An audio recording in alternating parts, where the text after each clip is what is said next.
मिट रोमनी रियासत new Hampshire की प्राइमरी में एक बड़ी लीड हासिल करने में कामयाब हो गए।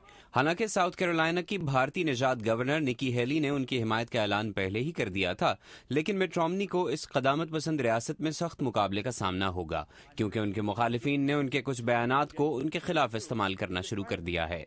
I like being able to fire people who provide services to me. इस बयान से रोमनी पर तनकीद बढ़ गई है। रोमनी ये कहना चाह रहे थे कि अमरीकियों के पास अपनी ख्वाहिश के मुताबिक हेल्थ इंश्योरेंस कंपनी मुंतखब करने या उसे छोड़ने का इख्तियार होना चाहिए, मगर उनके मुखालिफिन ने इस बयान को पकड़ लिया। Governor Romney enjoys firing people. I enjoy creating jobs. John huntsman Iowa और न्यू हैम्पशायर में तो कोई खास कारकर्दगी नहीं दिखा सके, लेकिन मिट रोमनी पर तनकीद में पीछे नहीं हैं। ये रिंगटोन रिक पेरी की मुहिम ने जारी की है। एक और कदामत पसंद उम्मीदवार न्यूट गिंगरिच ने साउथ कैरोलिना में मिट रोमनी पर तनकीदी इश्तहारात की मद में $30 लाख से ज्यादा की रकम खर्च की है। The suffering began when Mitt Romney came to town.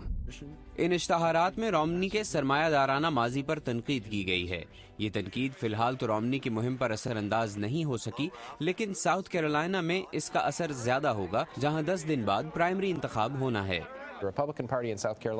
South Carolina में रिपब्लिकन पार्टी की बेस सरमायादार नहीं है, वो मजदूर हैं और रियासत की आबादी ज्यादा है। अब तक होने वाले रायामा के जायजों में मिट रोमनी को साउथ कैरोलिना में भी बरतरी हासिल है, लेकिन इस रियासत के कदामत पसंद वोटरों की जानिब से रियासत की गवर्नर निकी हेली को रोशन ख्याल मिट रोमनी की हिमायत करने पर तनकीद का सामना करना पड़ा है। Mohammad Atif, Urdu VOA, Washington.